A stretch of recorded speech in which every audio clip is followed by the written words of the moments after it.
At number 10, I have Ty Floyd. We got to start off this list with a guy from the defending College World Series champion LSU Tigers, Ty Floyd, who struck out 17 Gators in 8 innings in Game 1 of the College World Series. Sure, Paul Skenes is the guy everyone has their eye on, but Ty Floyd is a guy I like. While he may not be the total package like Skenes is, Floyd has quite a bit to offer, starting with his fastball, which he throws a ton. It sits mid-90s and gets up to the 98-mile-an-hour range, but it also has a ton of life. He has a slider, curveball, and changeup that all could use some more work. However, if teams can get his secondary pitch going to pair with his very good fastball, Floyd could turn into a very good arm for a team staff in the future.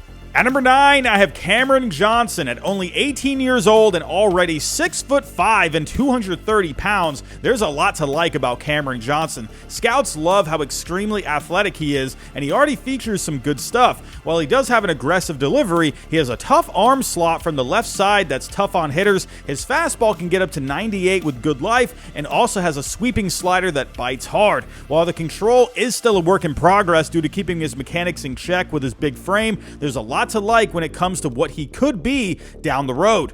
At number 8, I have CHARLEE SOTO. After a very good summer in 2022, SOTO rose up many draft boards. At only 18 years old, he also stands at 6'5" and 210 pounds, sits mid-90s with the fastball and get it up to 97 to 98. He pairs this with an excellent changeup that's one of the best in the draft, and a solid slider that gets a lot of swing and misses. Scouts do show some concern with his aggressive delivery, and they want to see more consistent outings from him. However, he has good stuff and a lot of upside. At number 7, I have Bryce Eldridge. Here's a fun one. We all love Shohei Ohtani and his two-way ability, but Eldridge is also someone that has shown this ability in high school. Not only that, but the dude is basically an alien, standing at 6'7" already and only 19 years old. Scouts think his future is more on the mound because of the presence he has, along with an easy, repeatable delivery, but he can definitely hit too. Starting with the pitching though, he features an above-average fastball that can get up to 96, along with a slider that has gotten plenty of swing and misses.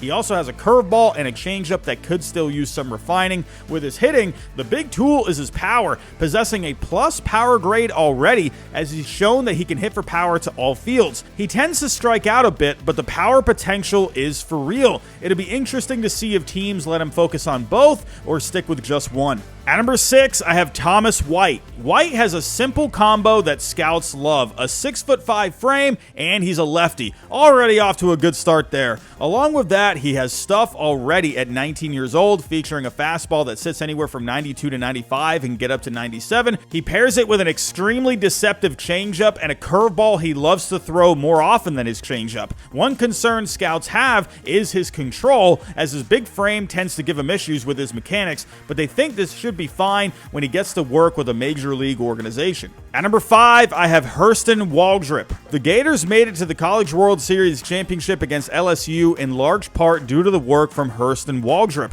Sure, Wyatt Langford was a beast with the bat on the Gators, but Waldrep took care of business on the mound, striking out 35% of the batters he faced in 2023, while only walking 12.7% of them. While he does have an aggressive delivery with an over-the-top throwing slot that causes some concern for scouts, he's able to snap off good stuff, including a fastball that sits mid-90s, which gets close to 100 at times, and a splitter-style changeup that completely disappears, which is devastating when paired with the fastball. He also has a slider that gets a lot of strikeouts and a curveball with good movement. His mechanics could be an issue down the road, but he definitely has the stuff to help out many teams' pitching staffs. At number 4, I have Rhett Lowder. When it comes to Rhett Lowder, the word I think of is safe. He's simply just a solid pitcher that has a good feel for pitching, is going to throw a ton of strikes and compete. Don't get it wrong though, Lowder is no pushover. He has a solid fastball that'll sit around 92 to 94 and a very good changeup and slider that he commands well and gets a lot of swing and misses with them.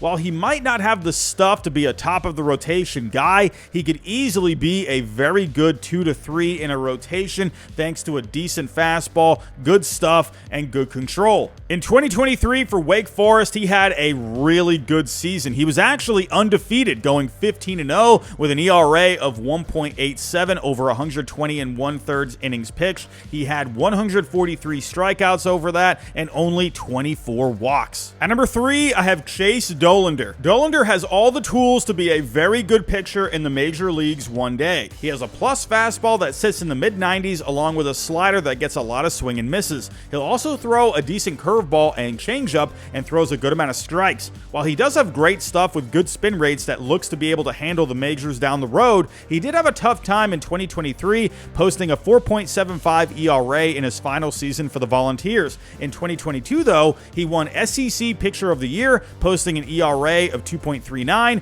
over 79 innings and a very good strikeout to walk ratio. Scouts think simply a slight fix in his mechanics should be able to get him back on track. At number 2, I have MEYER. The best pitching prospect out of high school is getting a lot of buzz for good reason. At 6'5" and only 18 years old, he already has a frame that scouts love. To go along with good size, he has great stuff. A fastball that already sits mid-90s and can get close to triple digits, along with a nasty slider with a ton of sweeping action that has over 3,000 RPMs of spin. He also throws a changeup from time to time and throws a good amount of strikes. The big word with MEYER is projection, and he has a good chance of finding a home in the top 10 in this draft. And at number 1, I have Paul Skenes. Many pitchers have had plenty of hype in prior drafts like Steven Strasburg, Josh Beckett, Roger Clemens, but this time around, Paul Skenes is getting similar attention. This guy absolutely dominated for LSU in a championship-winning season, setting the single-season record for strikeouts in not just LSU's history,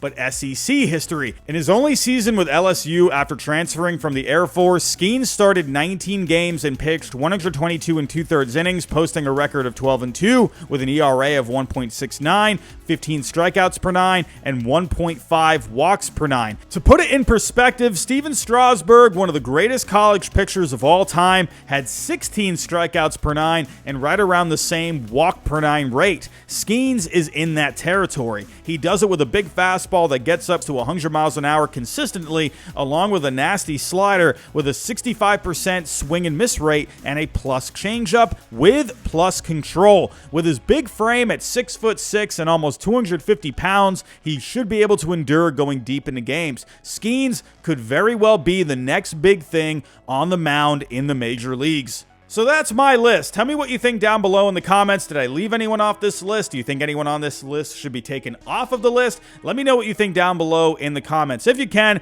hit the like on the way out. Subscribe if you're new, but that's all I have for right now. Thanks for watching, and I'll talk to you next time.